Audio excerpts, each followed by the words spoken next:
pouvez vous asseoir dans le nom de Jésus. Content de vous retrouver encore ce soir. Hier, on avait adressé des sujets à Dieu. Ce soir, nous aurons un sujet que nous allons encore compléter sur les deux pour présenter encore à notre Dieu. Nous sommes sur ce grand thème, la prière que Dieu exauce. Mes amis, vous savez, comme je l'ai dit dans l'introduction, que Dieu n'exauce pas toutes les prières. Il y a des prières que Dieu exauce, il y a des prières que Dieu n'exauce pas. Et Dieu n'est pas obligé aussi d'exaucer toutes les prières. Maintenant, c'est quand la prière rentre dans les conditions de Dieu, c'est là la prière sera exaucée. Mais si ta prière ne réunit pas les conditions demandées par Dieu, malgré le temps que tu passeras dans la prière, tu ne seras pas exaucé. Spirituel, tu vas gêner, tu vas pleurer, mais tant que tu n'es pas revenu pour être dans les conditions de Dieu, malgré ta grosse Bible, malgré ton parler en langue, malgré tout ce que tu feras, Dieu ne t'exaucera pas. Parce qu'il a dit dans 1 Samuel, l'obéissance vaut mieux que le sacrifice. Il y a des chrétiens qui font trop de sacrifices dans la prière, qui se privent de la nourriture, qui se privent même de sommeil, qui crient à Dieu. Ça sont des sacrifices. Mais tant que tu n'es pas encore obéissant, tu ne respectes pas les conditions de Dieu. Parce que celui qui exauce, c'est Dieu. Ce n'est pas l'homme qui s'exauce lui-même. Ce n'est pas un pasteur ou un bishop qui exauce la prière. Ce n'est pas l'église qui exauce la prière. Ce n'est pas la grosse Bible qui nous exauce, mais c'est Dieu Tout-Puissant qui exauce la prière. C'est pourquoi il faut que l'homme, le chrétien, fasse tout pour rentrer dans les conditions de Dieu. Et c'est là où on avait vu, d'abord, une prière sans hypocrisie. Alléluia. On a déjà vu l'hypocrite, comment il prie. Voilà, il ne veut pas revenir vers Dieu. Une prière telle comme ça n'est pas exaucée. On était sur le deuxième point. Ne multipliez pas de vaines paroles. Ce sont les paroles de vengeance, des paroles d'orgueil, des paroles de défi, les paroles qui glorifient l'homme lui-même au lieu de glorifier Dieu. Et là, on a déjà fini cette deuxième partie. Et nous sommes arrivés sur la troisième clé de la prière que Dieu exauce. Une prière qui a le fondement, la foi. La foi de Dieu. Il y a la foi en Dieu, il y a la foi de Dieu. Quelqu'un m'a dit Amen. Très bien. Amen. Et quand nous lisons Hébreux chapitre 11, que tous les chrétiens connaissent très bien. Si tu es chrétien, tu ne connaissais pas Hébreux chapitre 11, ça dit que tu n'es pas chrétien. Dans ce livre d'Hébreux, la Bible nous dit, la foi est une ferme assurance aux choses qu'on espère. Une démonstration de ce qu'on ne voit pas. Une assurance qui est fermée, qui n'a pas de fissure, qui n'a pas d'ouverture, qui ne laisse pas les doutes rentrer. Vous savez, quand nous nous présentons dans la prière, ce qui intéresse plus Dieu, c'est notre attitude. Pas ce qu'on fait sortir de la bouche, ou nos gestes, on crie, on transpire. Non, non, non, non. Notre attitude, notre motivation. Parce que Dieu, il sonde le cœur et le rein. Des fois, quand tu pries, mais tes pensées sont quelque part. Quand tu pries, tu n'es pas sûr que ce que tu demandes là, Dieu va le faire. Parce que la Bible nous dit, la foi est une ferme assurance aux choses qu'on espère. Une démonstration de ce qu'on ne voit pas. Mes amis, dans ce même épître d'autres disent c'est l'apôtre Paul, mais on ne nous a pas dit l'auteur. Voyez, on nous dit qu'on nous montre l'histoire de ceux-là qui ont possédé la foi.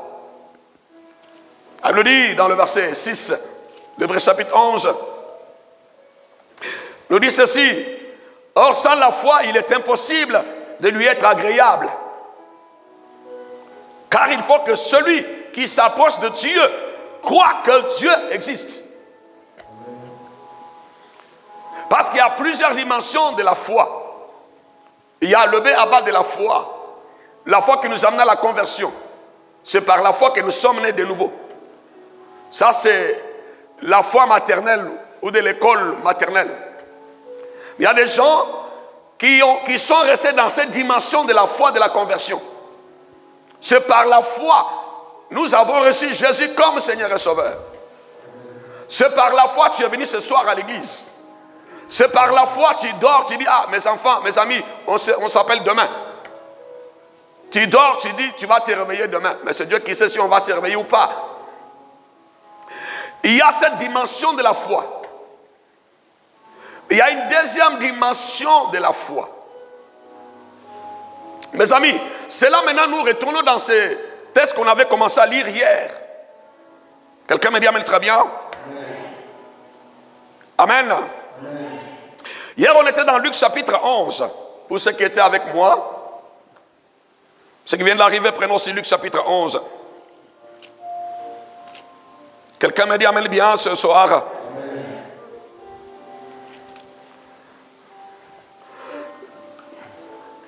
Dans ce Luc chapitre 11, je vais aller rapidement parce que je vais résumer. Le verset 9 nous dit ceci.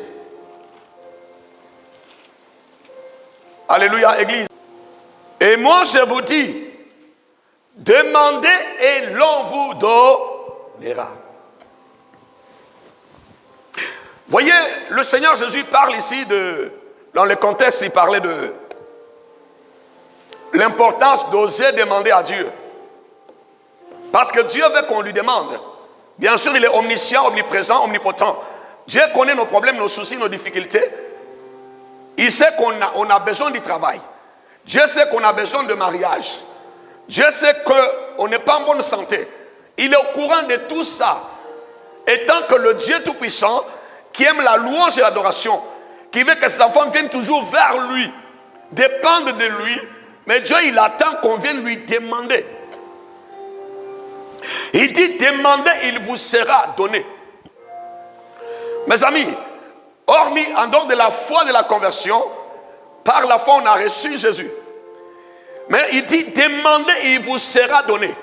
Maintenant, celui qui demande là, il doit d'abord croire d'avance que Dieu va lui donner. Si tu n'as pas encore l'assurance que Dieu va te donner la chose, ne lui demande pas. Beaucoup de chrétiens, ils ont cherché d'abord à parler à Dieu, sans avoir d'abord cherché à gagner l'assurance que Dieu va entendre ma prière, il va m'exaucer. Et là, ça me ramène encore dans Marc chapitre 11, verset 24, où la Bible nous dit, tout ce que vous demanderez en priant, croyez d'abord que vous l'avez déjà reçu. Si tu n'es pas encore sûr que ce que tu vas demander à Dieu, Dieu va te donner, ne demande pas d'abord.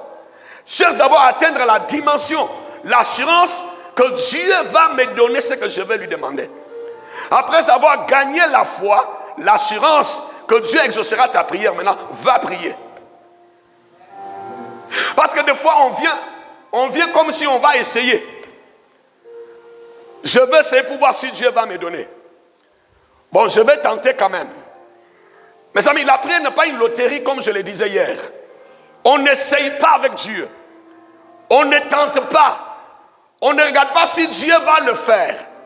Bon, on vient en étant sûr que ce que je veux demander à Dieu, Dieu le fera. Parce que ce Dieu-là, il est un Dieu d'abord tout puissant. Il a créé le ciel et la terre. Mais beaucoup de chrétiens, quand ils s'approchent de Dieu, c'est comme s'ils s'approchent d'un cousin. Un cousin qui a ses limites. Comme il s'approche d'une tante qui a ses carences. On s'approche à quelqu'un qui a créé le ciel et la terre, mes amis. C'est pourquoi le Seigneur dit, demandez et l'on vous donnera. Dieu n'a pas dit que demandez, peut-être on vous donnera. On verra si on vous donnera.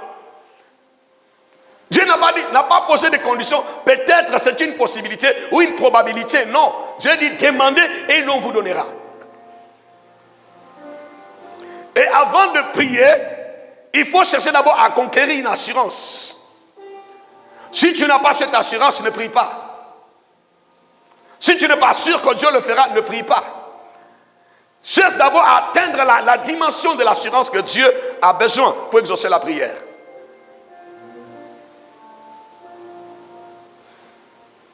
Quelqu'un me dit amen très bien. Parce qu'Hébreu nous dit, ceux qui s'approchent de Dieu là, doivent être d'abord sûrs que Dieu existe. Qu'il est le rémunérateur de ceux qui le cherchent. Mais nous, des fois, on vient pour essayer. Et comme on essaye, et Dieu ne se sent pas considéré, Dieu ne retrouve pas sa place qu'il faut, sa place de Dieu, dans ce que nous sommes en train de faire. On traite avec Dieu comme si on traite avec un homme naturel, qui a ses limites aussi. La Bible dit au commencement, Dieu créa le ciel et la terre. Et quand la terre était informe et vide, Dieu dit que la lumière soit. Automatiquement la lumière fut. Dieu n'a pas besoin d'intercéder, de dire beaucoup de choses, de paroles, pour que la chose se matérialise. Il a dit que la lumière soit et la lumière fut. Il dit que les eaux produisent les animaux aquatiques, les eaux produisent des animaux aquatiques. Il dit la forêt, donne-moi des animaux. La forêt a donné des animaux. C'est pourquoi Jean nous dit au commencement était la parole. Et la parole était avec Dieu. Et la parole a été faite chair. Parce que tout ce que Dieu libérait de sa bouche, ça s'est matérialisé, frère.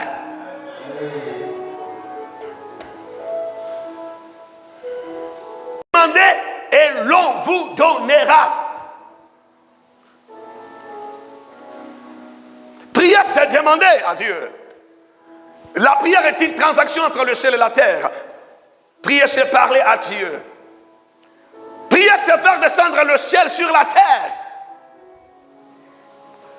Prier, c'est faire intervenir Dieu dans sa situation. Il dit dans Thessaloniciens, priez sans cesse. Parce que celui qui prie, il parle à Dieu. Celui qui prie, il fait descendre le ciel. Il fait descendre Dieu dans sa vie, dans sa situation.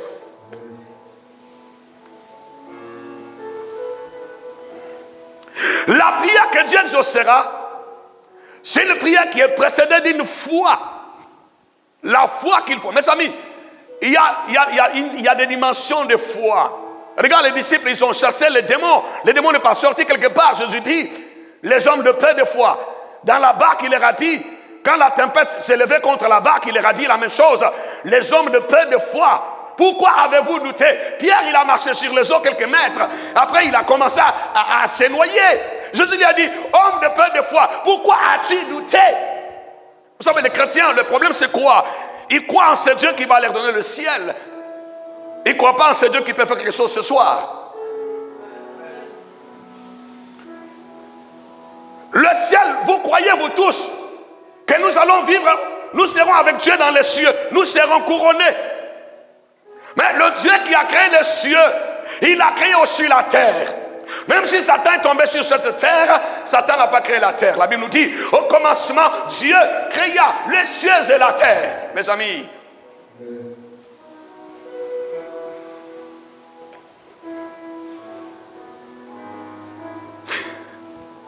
il dit, demandez et l'on vous donnera. Ça, c'est la première dimension dans la foi.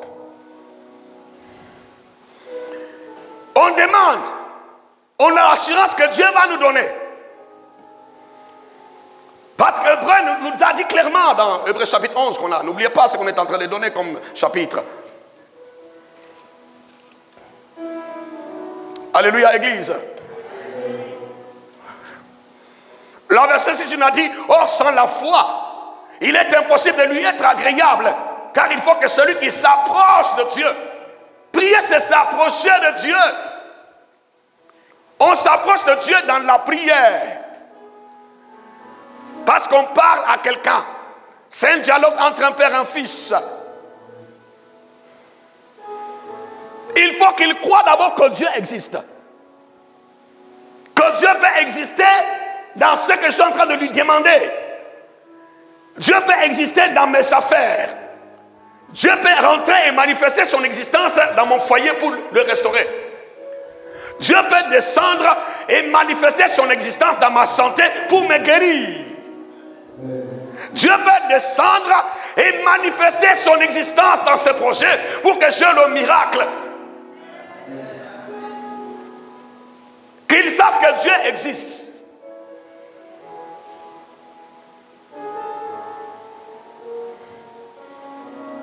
Alléluia.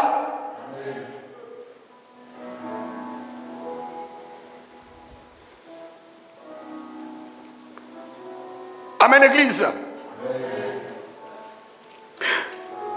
Dans ce même chapitre, la Bible nous dit, nous donne les hommes qui ont expérimenté Dieu avec la foi. Le verset 4 nous dit,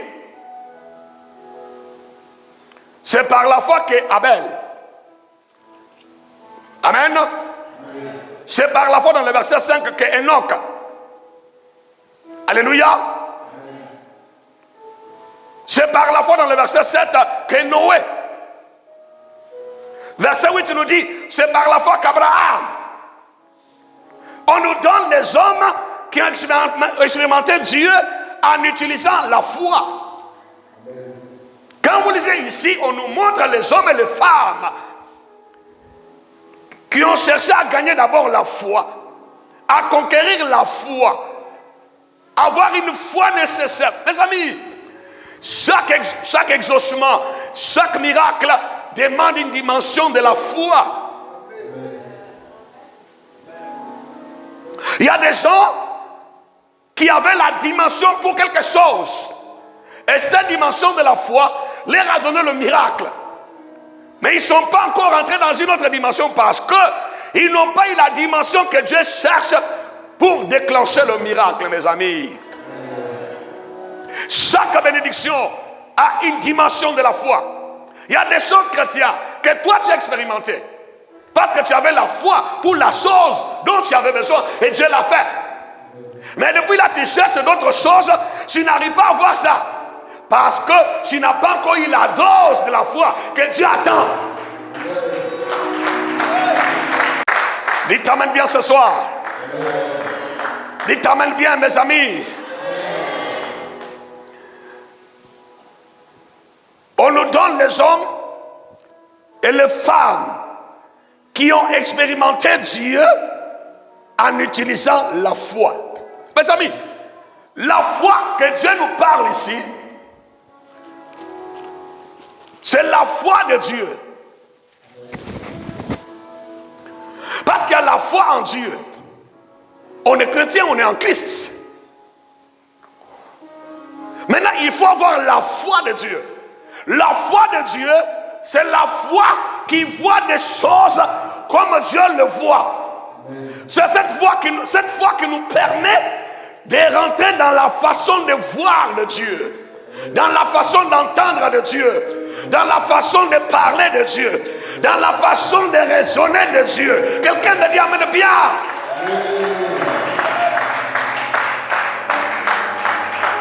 Regarde Bartimée. Dans le livre de Marc chapitre 10.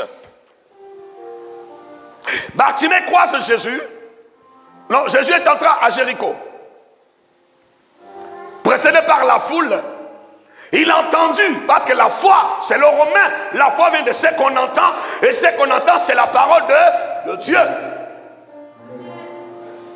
La foi ne vient pas de ce qu'on voit. La foi vient de ce qu'on entend. C'est pourquoi, chrétien, il faut savoir. Il faut savoir choisir. Qu'est-ce que tu entends matin, midi, soir? Qu'est-ce qu'on dit de toi? Parce que si tu es quelque part où les gens te disent c'est impossible, ça ne peut pas marcher. Rien ne marche. Ces commerces ne marchent pas. Tu ne peux pas te retrouver. Tu es nul. Tu ne peux pas arriver. Ça va créer une foi, ça va créer les doutes, ça va créer l'incrédulité malgré tes prières. Regardez bien David. David il arrive sur le champ de bataille dans le livre de Samuel. Il est venu donner la nourriture à ses frères. Il voit que tout le monde panique, tout le monde avait peur. Il y a un géant qui se levait de camp adverse, appelé Goliath. Il a lancé un défi aux enfants d'Israël. Même les rois, même, ils tremblaient pendant 40 jours. David s'approche de ses frères pour leur demander, qu'est-ce qui se passe? Ils disent, nous connaissons ton orgueil. Retourne à la maison. Il les a laissés. Il a vu que ces personnes-là étaient les gens qui détruisaient sa foi. Quand tu es à côté de quelqu'un qui va te dire que c'est impossible, ça ne peut pas marcher, il faut te séparer de cette personne. Il y a des agents pollueurs. Il y a des agents qui détruisent la foi des gens. Quand Bartimée commençait à demander, à crier, fils de David, les gens sont venus lui dire, tais-toi.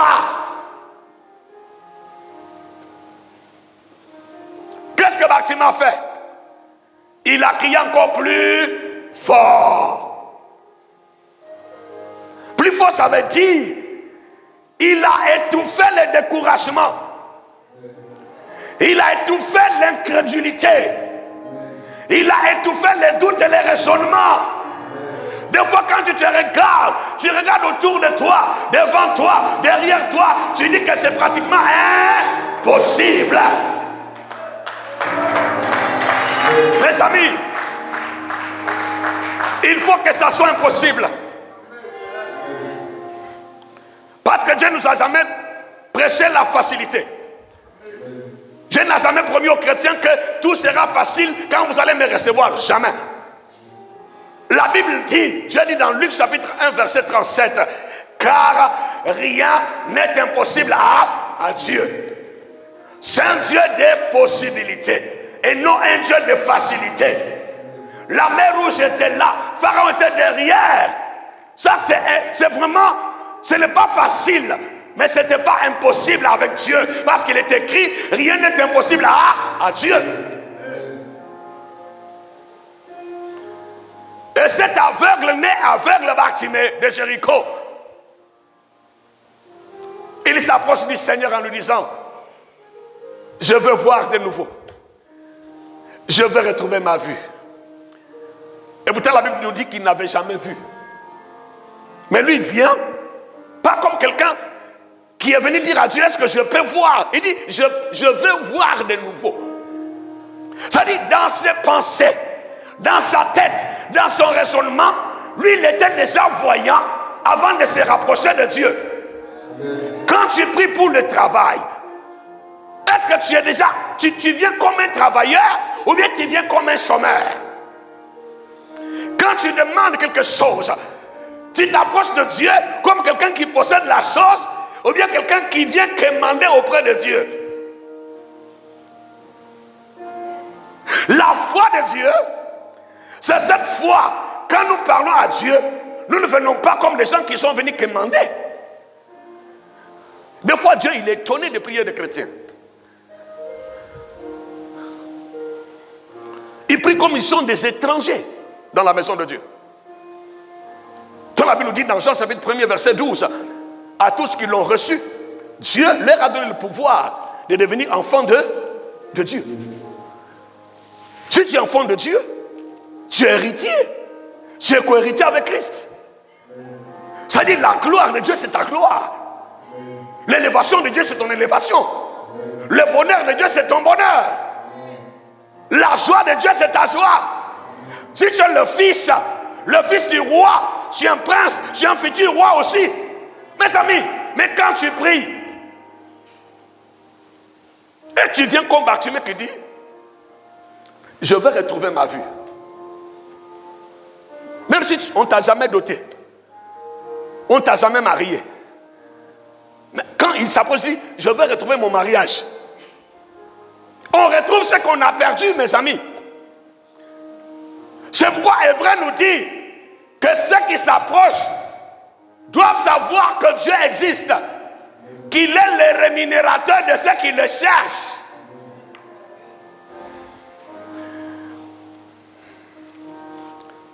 Mes amis, la Bible nous dit, dans ce même chapitre 11 d'Hébreu, l'avoir possédé. Que ce soit Abraham, Isaac, Jacob, Moïse, tous ceux-là qui ont expérimenté avec Dieu, ils ont gagné d'abord la foi. C'est pourquoi l'apôtre Paul nous dit, combat les bons combats de la foi. Notre premier combat spirituel, c'est pour gagner la foi, conquérir la foi. Mais les chrétiens livrent beaucoup de combats contre Satan, les démons, les sorciers. Et pourtant, le premier combat spirituel d'un chrétien, c'est contre la chair, c'est contre le monde. Parce que la chair nous dira, ce n'est pas possible. Quand tu vois ton âge, qui peut encore te marier? Quand tu vois ton âge, quelle société qui peut encore t'embaucher? Quand tu te regardes, qui peut te regarder? Quand tu vois ta situation, où tu vas retrouver ça? La chair va te dire, tais-toi, tais-toi, tais-toi. Mais Bartimée a dit à la chair, tais-toi aussi. Il a crié plus fort, il a dominé la chair. Quelqu'un me dit amen bien ce soir. Quand tu vas te lever dans la prière, la chair va te parler. La chair va te dire, tu ne peux pas payer une maison parce que tu n'as pas cet argent. Tu ne peux pas voyager parce qu'on ne peut pas te donner le visa. Même si tu voyages, même qui va t'accueillir? Dans cette société, tu ne peux pas te retrouver parce qu'il n'y a pas quelqu'un de ton village. La chair va te dire, mais quand tu te regardes là, avec 6 enfants, qui va te marier? Le premier ennemi de l'homme, c'est sa chair. La chair, c'est le vieil homme. L'homme avant la conversion. Qui s'oppose toujours à cet homme nouveau, qui est régénéré par l'acceptation de Jésus comme Seigneur et Sauveur. Mais quand l'homme domine la chair, il crucifie la chair. Il dit à la chair, tais-toi. Bartimée, il a dominé d'abord la chair.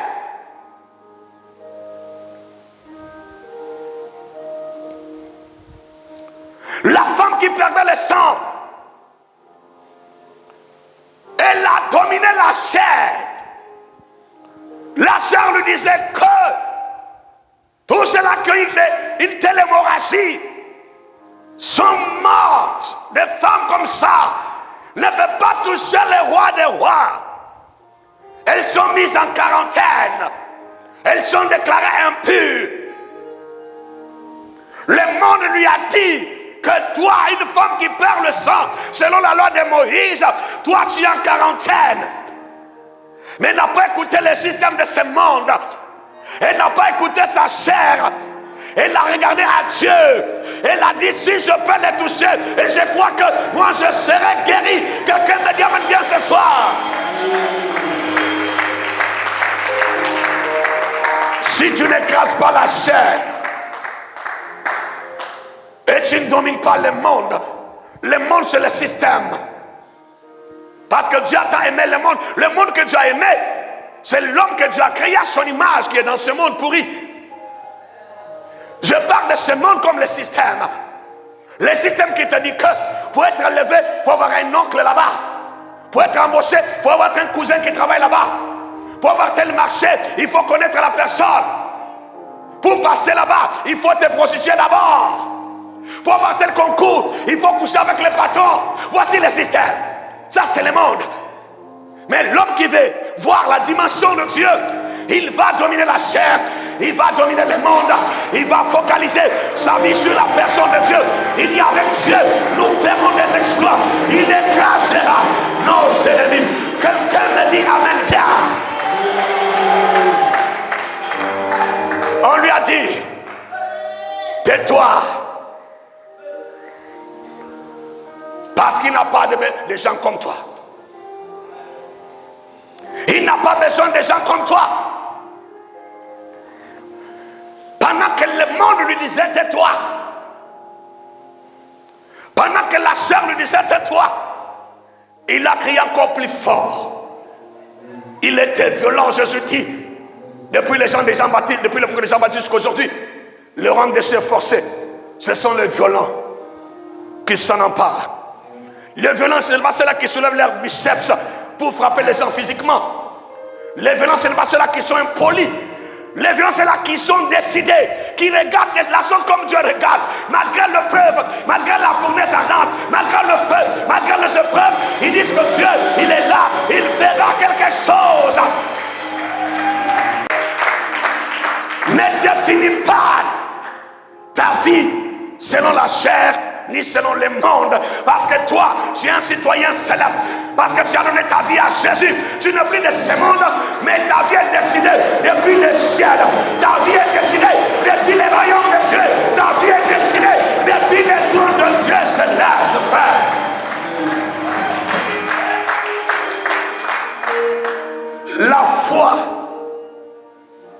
La foi de Dieu. Demandez et l'on vous donnera. Après dit, cherchez. L'homme qui a la foi de Dieu,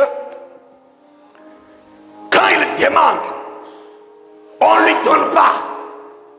Pour lui, il dit, Dieu m'a dit demandez et l'on vous donnera. Lui ne demande pas parce que les conditions sont favorables. Lui ne demande pas parce que on lui a dit que ça va marcher. Lui demande parce que Dieu lui a dit demande et on va te donner. Maintenant, quand on ne lui donne pas, cet homme-là ne s'affaiblit pas comme Bartimée. Il a demandé, on dit tais-toi. Il a commencé à chercher. La femme qui perdait le sang, elle voulait la guérison. Depuis longtemps, ça n'a pas marché. Elle a commencé à chercher. En cherchant, elle a trouvé la formule, elle a dit, si je peux les toucher. Mais Jésus, il est entouré par la foule devant, la foule derrière, la foule autour, la ceinture des disciples, la sécurité des disciples était avec lui. Il a dit, je vais chercher une voie par laquelle je vais passer et je vais les toucher. Si je peux les toucher, je crois que moi je serai guéri.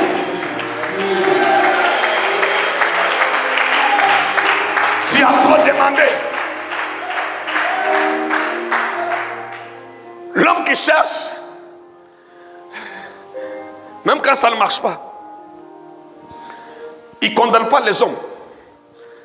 Il ne dit pas non, c'est un sorcier. C'est une tante. C'est telle personne qui m'a bloqué. C'est parce que les gens ne m'aiment pas. Parce que je ne suis pas de telle ethnie, c'est pourquoi mon concours n'a pas marché. Je ne porte pas un tel nom, c'est pourquoi ça ne marche pas pour moi. Non, non. L'homme qui cherche là, il retourne en lui-même. Parce que le premier ennemi de l'homme, c'est l'homme lui-même d'abord. Qu'est-ce que je n'ai pas fait? Qu'est-ce que je dois faire? Qu'est-ce que Dieu veut que je fasse? Est-ce que j'ai encore un péché caché qui me retient? Il commence à chercher. En cherchant, il se pose des questions lui-même. Dans la prière avec Dieu. Israël a écroulé Jéricho. Dans Josué chapitre 6. Ils arrivent dans Josué chapitre 7 devant une petite nation appelée Haï. Haï va terrasser Israël avec toute son armée. Ils ont pleuré. Josué étant que guide spirituel, il a dit c'est pas possible. On a demandé la victoire contre Haï. On ne nous a pas donné cette victoire. Je dois chercher pour comprendre pourquoi Haï nous a terrassés. Il n'a pas baissé les bras parce qu'il croit que ce Dieu d'Abraham, le Dieu d'Isaac, le Dieu d'Israël, il est le tout-puissant. Même quand ça ne marche pas aujourd'hui, cela ne veut pas dire que ton Dieu est devenu faible, chrétien. Même si tu n'as pas reçu aujourd'hui, cela ne définit pas que ton Dieu a échoué. Non, Dieu n'a jamais échoué. Quand ça ne marche pas ou ça marche, il faut te poser des questions. Qu'est-ce que je fais? Qu'est-ce qui se passe?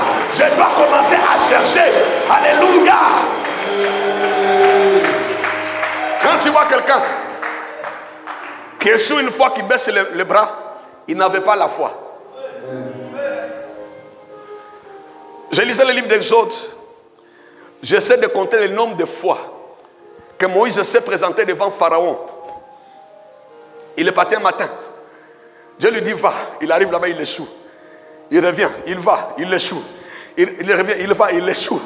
Jusqu'à ce que pendant qu'il faisait les démarches de la sortie de la captivité, on a multiplié la souffrance des enfants d'Israël. Et ça n'a pas empêché Moïse d'aller toujours dire à Pharaon, libère les enfants d'Israël. Matin, midi, soir, il voulait savoir qu'est-ce qui fait que Dieu, depuis là, il me dit, mais il ne libère pas les enfants d'Israël. Quand tu vois quelqu'un, il échoue la bataille, il baisse les bras, il n'a jamais eu la foi. Il est découragé de Dieu. Il ne prie plus. Il n'adore plus Dieu. Il est fâché contre Dieu. Frère, la foi là, ça marche, ça ne marche pas. Si tu as la foi là, tu ne peux pas être découragé. Même si la force au lion sera multipliée par 7, dans Daniel chapitre 3, Shadrach, Meshach, Abednego, ils ont dit, oh roi, même si notre Dieu ne nous délivre pas, nous n'allons pas adorer ton Dieu, parce que nous avons la foi en lui. Quelqu'un veut dire amen bien. Voici la foi de Dieu. Job, dans sa souffrance, Job, il a perdu ses enfants, il a perdu ses biens, il a perdu sa richesse. Étant dans la souffrance, Job dit que je sais que mon Rédempteur est vivant.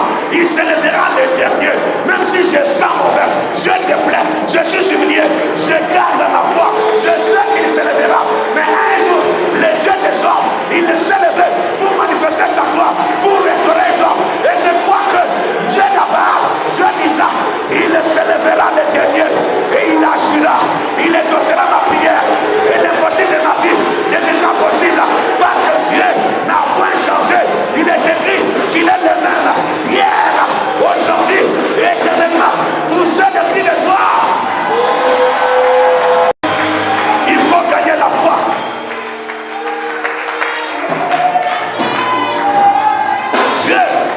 Dieu n'a jamais dit que ta prière t'a exaucé. Dieu n'a jamais dit à quelqu'un, tes gènes t'ont exaucé. Lisez bien la Bible, vous allez voir. Dieu a toujours dit, ta foi t'a sauvé. Notre foi, la foi de Dieu en nous. La foi, c'est l'œil du Saint-Esprit. La foi, c'est au-dessus, au-delà des 5 sens.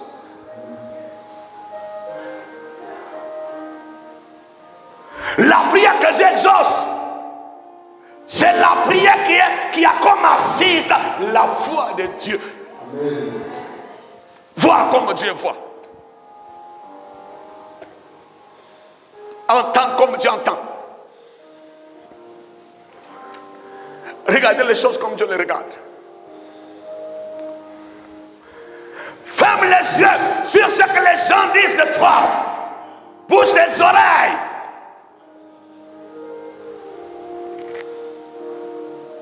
Regarde à Dieu. La foi ne se mesure pas devant la facilité.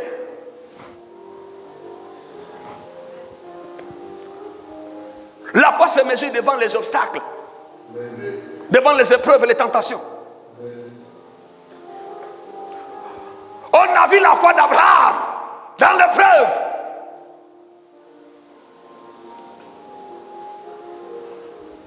Mes amis, plus tu croises les épreuves, plus tu croises les problèmes, plus ta foi va augmenter.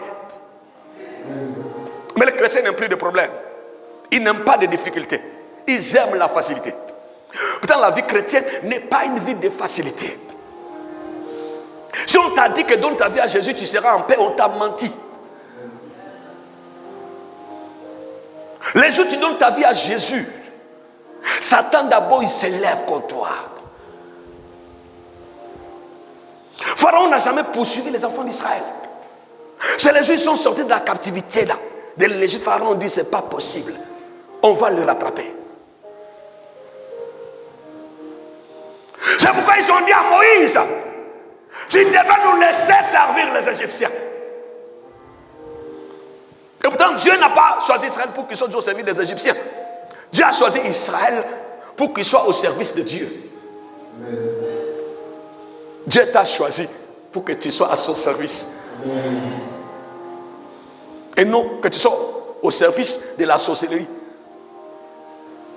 Dieu n'a pas choisi ta santé, ton corps, pour que tu sois le cheval des sorciers la nuit. Dieu n'a pas choisi, t'as pas choisi tes finances pour que ça soit toujours dans les maladies. Quand tu as l'argent, toujours ça va dans la maladie. Depuis que j'ai accepté de sortir du monde, de l'Égypte, j'ai tous les problèmes. Parce que quand Satan sait que tu es dans sa prison de l'Égypte, il ne te fatigue pas trop.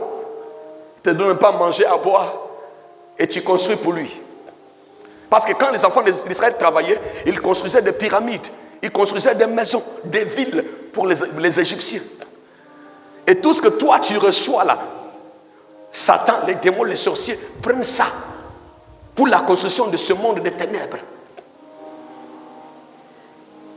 Maintenant, Dieu, dans son amour, il envoie Jésus. Il envoie la parole. On te prêche le Seigneur. Tu acceptes Jésus comme Seigneur et Sauveur. Tu veux que tu quittes maintenant le monde. C'est pourquoi le monde, les Égyptiens sont derrière toi. On te poursuit la nuit. Avant ta conversion, on ne te poursuivait pas la nuit. Il y a des choses que tu ne voyais pas. Quelqu'un m'a dit, pasteur, depuis que je me suis converti, c'est là que j'ai des problèmes. La nuit, on peut poursuivre. Je suis attaqué de tous côtés. J'ai dit, frère, c'est normal, tu ne pries en Égypte. Pharaon et son armée sont derrière toi. Quand tu étais dans le monde, tu tombes enceinte facilement. Tu avortes.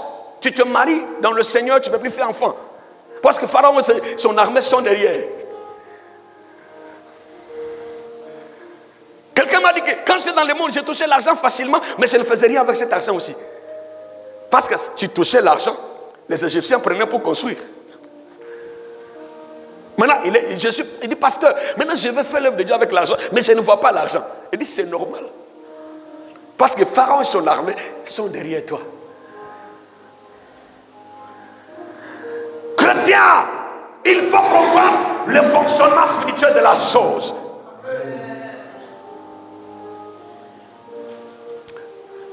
La vie chrétienne là, c'est pas pour les enfants.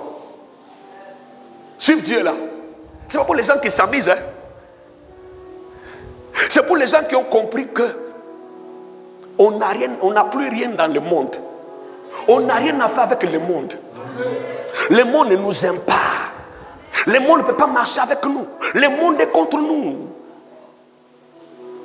Mais si tu as encore ta part dans le monde, tu n'as pas encore compris.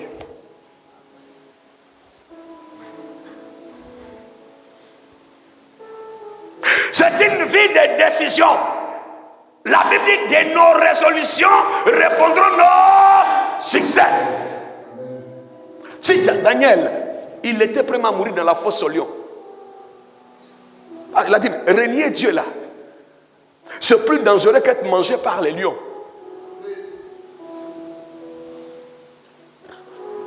Renier Dieu, c'est plus dangereux que de mourir.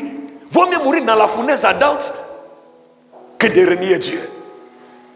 Parce que le feu de l'enfer n'a rien à voir avec la fournaise ardente multipliée par 7. Ils ont dit, vaut mieux être dans la fournaise ardente que d'être dans le feu de l'enfer. Parce que la fournaise ardente, ce n'est pas un feu éternel, mais le feu de l'enfer, c'est un feu éternel. La fournaise ardente, elle peut s'allumer après des mois, après des années, elle va s'éteindre. Mais le feu de l'enfer, c'est un feu éternel. Quelqu'un me dit à bien ce soir. Chrétien, la foi. La foi de Dieu. Amen.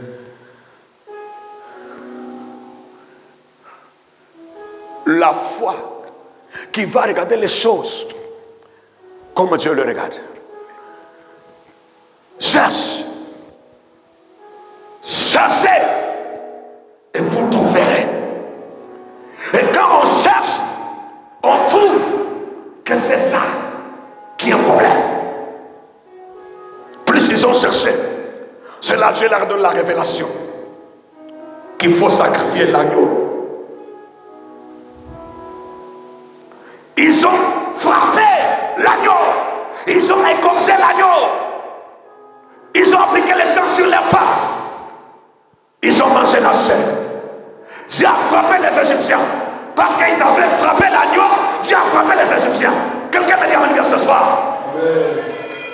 Quand tu découvres que j'ai cherché et j'ai trouvé qu'il y a un certain Akan dans Josué chapitre 7. Il a pris l'interdit de Jéricho chapitre 6. Il l'a mis dans sa tente. Et là j'ai découvert dans la prière, l'Esprit m'a révélé. Dans mes recherches avec l'Esprit, il m'a révélé. Et qu'est-ce qu'ils ont fait? Ils ont sacrifié Akan. Abraham a marché avec Lot jusqu'à ce qu'il a eu faim, mais étant à Cana. Il a eu la sécheresse, étant à Cana. Abraham dit, ce n'est pas normal. Genèse chapitre 13. Il dit, mon neveu, viens. Si tu vas à gauche, moi je vais à droite. Tu vas au nord, moi je vais au sud. Quand il s'est séparé de l'autre, il a cherché, il l'a frappé, il s'est séparé de son lot. C'est là que Dieu dit à Abraham, regarde bien. Il a vu la gloire. Quelqu'un me dit amen bien. Quand tu cherches par la foi, Dieu va te dire ce qu'il faut faire, comment faire. Et quand tu vas appliquer la parole de Dieu, et tu vas rentrer dans la dimension d'exaucement. Quelqu'un me dit amen très bien. Dieu, quand il va essayer une fois, il essaie toute la nuit. Il n'a rien eu. Il retourne en train de laver ses filets.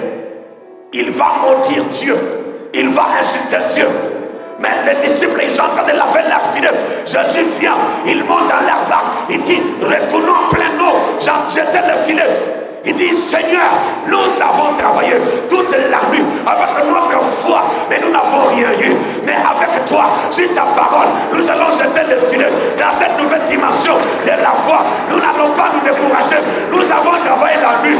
Nous sommes fatigués. Nos biceps, notre corps, nous avons sommeil. Nous n'avons pas dormi. Les moustiques nous ont mangé la nuit. Oh Dieu, mais sur ta parole, nous allons encore jeter le filet. Quelqu'un me dit amen bien ce soir. Acclame le Saint-Esprit. Acclame l'Esprit de Dieu. Acclame le Saint-Esprit ce soir. Raposokoya. L'homme de la foi, quand il demande, il ne trouve pas, il cherche. Il cherche et trouve la révélation. Maintenant, il utilise la révélation. C'est ça frapper. Parce que celui qui demande, il est sur une marche d'escalier. Celui qui cherche, il est sur la deuxième marche. Celui qui frappe, il est en profondeur. Et la profondeur, avec Dieu, appelle quoi? Le miracle. Amen.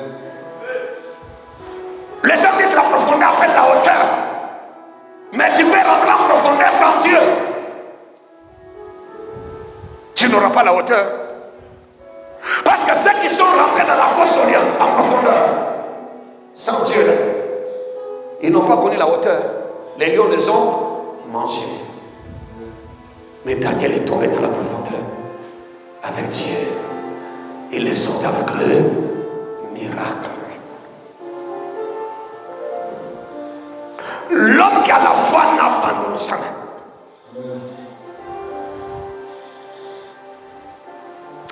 Petite foi, petite persévérance. Quand tu vois quelqu'un, il était zélé, 2 ans, 3 ans, 4 ans, 5 ans, il n'est plus zélé. Parce que sa foi, là, c'était la foi de 2 ans. Il y a des gens qui ont une foi de 6 mois. 6 mois, il est zélé. Après 6 mois, sa foi s'éteint. Mais sois comme les sages de Matthieu 25. Même si l'époux n'était pas encore, ne venait pas, les sages avaient toujours de l'huile. Elles avaient toujours l'onction. Elles avaient toujours la foi qu'un jour, l'époux viendra. Dieu, il a arrêté un jour, il va te visiter. Maintenant, si Dieu vient ce jour-là, il ne trouve pas la foi. Maintenant, les jours où Dieu n'avait pas arrêté, c'est la jour où tu étais chaud. Mais les jours où Dieu va venir, frère, tu n'as plus la foi. Parce que dans Matthieu chapitre 25, les jours où l'époux est venu, les folles n'avaient plus de l'huile dans les lampes. Les folles ne croyaient plus en Dieu. Les folles étaient découragées.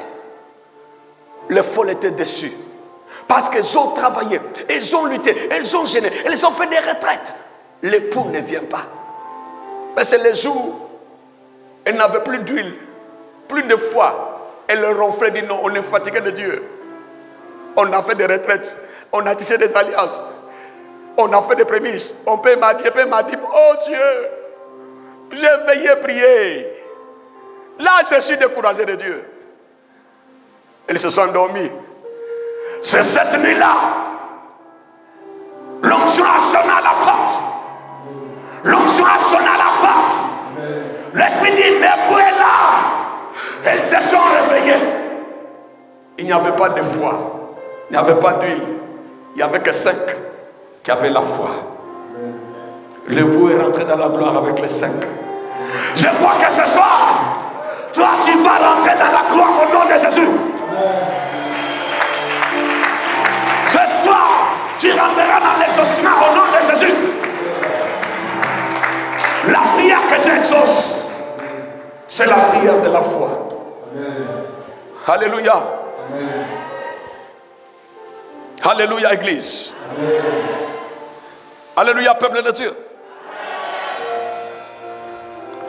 Amen. Mes amis, celui qui a la foi, dans ce Marc chapitre 11, pour clore, le verset 24 que je vais lire rapidement, vous allez voir que le Seigneur Jésus, alléluia, il a séché le figuier par la parole.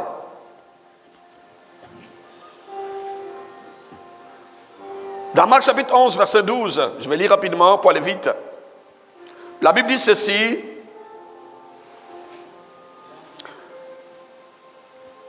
Amen. Vous êtes avec moi? Dieu t'exauce ce soir. Dieu est en train de t'exaucer. Le verset 12 de Marc chapitre 11, il est écrit: le lendemain, après qu'ils furent sortis de Béthanie, Jésus eut faim. C'est lui le consommateur de notre foi. Il a faim. Apercevant de loin un figuier qui avait de feuilles. Merci, mission. Il alla voir s'il s'y trouvait quelque chose. Le feuille balançait comme ça.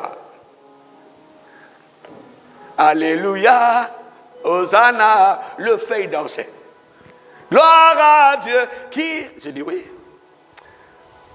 Plein de feuilles de danse, feuilles de prière, feuilles de louange, feuilles d'intercession, feuilles de retraite étaient là. Mais il y avait quelque chose que Dieu cherchait. Parce que le fruit sont le produit de la foi. C'est par la foi, l'arbre qui est planté porte le fruit. On était petits, on avait manguier chez mon grand-père. Le matin on sort, on voit toujours des fleurs de manguier. Un jour on était assis avec mes cousins, on dit non, on était petits. On veut voir quelle heure le feuille là, le fleur la pousse. On a assis jusqu'en... On a somnolé en bas de l'arbre. Le matin, on voit le fleur. Ah, mais le fleur, à quelle heure le fleur l'ont poussé? On nous a coiffé, on dit non, on était petits. On réfléchissait. On veut voir quelle heure le cheveu là pousse. Ah, rien. Et on touche, on voit les cheveux poussent à quel moment. C'est par la foi. L'arbre qui est planté porte des fruits. La Bible dit, je suis la vie l'arbre planté sur la terre de Dieu. Je te vois planté dans l'église, arrosé par la parole, arrosé par les retraites spirituelles, arrosé par les prédications, arrosé par l'adoration, arrosé par la louange, les dimanches d'adoration. Tout ça, Dieu t'arrose, il te donne le soleil de l'adoration, la pluie de louange, oh le vent de prière, Dieu t'arrose. Maintenant le Seigneur vient et dit quand même, je peux quand même trouver le fruit. Le Seigneur s'approche, il voit le figuier qui lui dit, tu sais que ce n'est pas le temps de se marier. Il dit, aïe. Ce n'est pas le temps, mon âge là qui va me marier encore. Aïe. Mais toutes les prières là, les adorations, les louanges. Mais les médecins disent que je ne peux pas concevoir. Aïe. Le figuier dit au Seigneur, mais le fruit des richesses là, je vais voir ça où? J'ai qui pour m'aider? Aïe. Mais depuis que tu es planté là, qui vient t'aider? Dans la forêt là, qui aide les arbres là? Tu es planté sur la terre de Dieu. Psaume chapitre 1 nous dit, et l'homme qui ne marche pas selon les conseils de méchants, il est comme un arbre planté auprès d'un courant d'eau. Notre courant d'eau là, c'est Dieu. Oh chrétien, si toi tu n'es pas encore des hommes de ce monde, tu es fâché parce que ta tante ne t'a pas aidé, tu es fâché contre ton grand frère parce qu'il ne t'a pas soutenu, tu n'es pas converti. Un homme converti ne peut pas se fâcher contre un homme. Pourquoi mon mari ne me pousse pas dans mes affaires? Aïe! Toutes les femmes qui ressuscitent là, c'est leur mari qui les donne l'argent pour faire les affaires.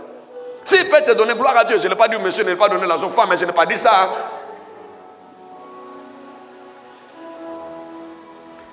Si quelqu'un ne veut pas t'aider, ce qu'on Mardochée. Mardochée a dit à Esther, si tu ne veux pas nous aider, je ne vais pas nous laisser mourir. Mais si toi tu ne nous aides pas, c'est qu'on sait. La délivrance d'Israël sortira de quelque part. Parce que Dieu ne va pas laisser son peuple mourir comme ça. Quelqu'un peut dire, bien. Wow! Sois comme Joseph. Ses frères ont dit, bon, comme c'est lui qui va hériter l'argent de papa, on va le tuer. Ils l'ont dépouillé. Quelqu'un me dit, bien. Et heureusement, Joseph, il a vu les étoiles, la lune, le soleil qui s'est prosterné. Il n'a pas vu l'argent de Jacob qui s'est prosterné. Il n'a pas vu les moutons de Jacob qui étaient à ses pieds. Il a vu les étoiles, la lune et le soleil qui s'est prosterné. L'homme qui voit le soleil, depuis que le monde est monde, le sol ne descend jamais. S'il descend, il brûle la terre. Mais le seul homme qui a vu le soleil à ses pieds, c'est Joseph. Aujourd'hui, on parle de réchauffement climatique. La couche d'ozone est menacée. Pourquoi? Les rayons sont en train de descendre. Ça dit, la couche qui filtrait les rayons solaires n'est plus en forme, ne supporte plus. Les rayons s'infiltrent. Ça dit, si ça descend, ça brûle la terre. On parle maintenant de diminuer les gaz, tout ça, la fumée. Mais lui, le soleil est descendu sans le brûler. Maintenant, il était à ses pieds. Amen. Frère, chrétien, c'est parce que tu ne te connais pas. Tu n'as pas la révélation de celui qui est en toi. Celui qui est en toi, c'est celui qui a créé le soleil, la lune, les étoiles, le PDG païen, la directrice païenne là. Même si elle est quoi, quelle que soit sa religion, elle est une créature de Dieu. Mais toi, tu as peur.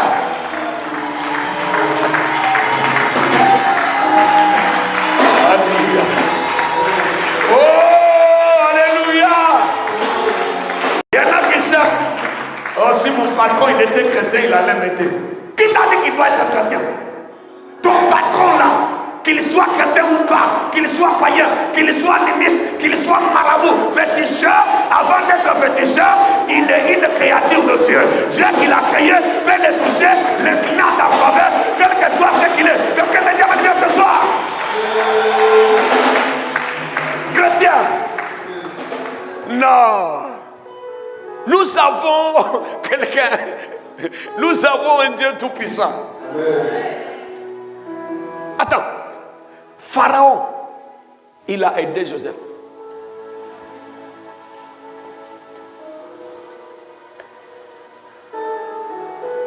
Dans cette société, tout le monde est païen.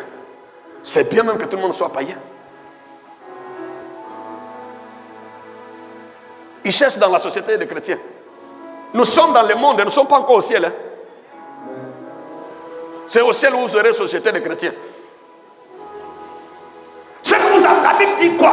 Nous sommes dans le monde, nous ne sommes pas de ce monde. Nous sommes la lumière du... Montre ta lumière. C'est là qu'il faut montrer ta lumière. Dans la société où il y a tout le monde est païen, tu es le seul chrétien. Montre ta lumière maintenant. Là on saura qu'il y a la lumière dans cette société.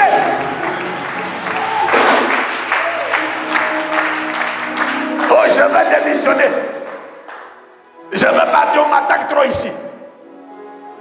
Mais où est ton Dieu? Chrétien, toi tu fuis le païen, le féticheur, le marabout, toi tu démissionnes.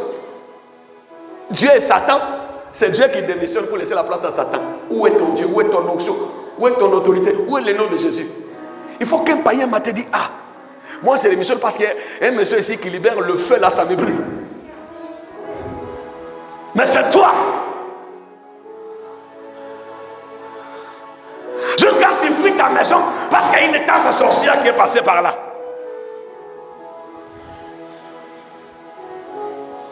Où est ta foi? Où est ton Jésus? Le soleil, la lune, les étoiles se sont prosternés.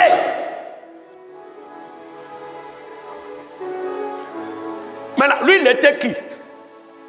Pour que le soleil... On dit le soleil, c'était l'image de Jacob. La lune, les femmes de Jacob. Les 11 étoiles, c'est 11 frères. Se sont prosternés. Mais lui, il était qui?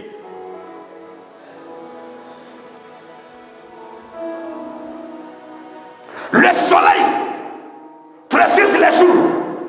La lune, les étoiles préside la nuit. Je voulais dire à Joseph que ça soit les jours, que ça soit la nuit. Si tu es avec moi, l'élévation, la gloire, la richesse, le travail vont se prosterner. Selon à tes pieds, tu régneras au nom de...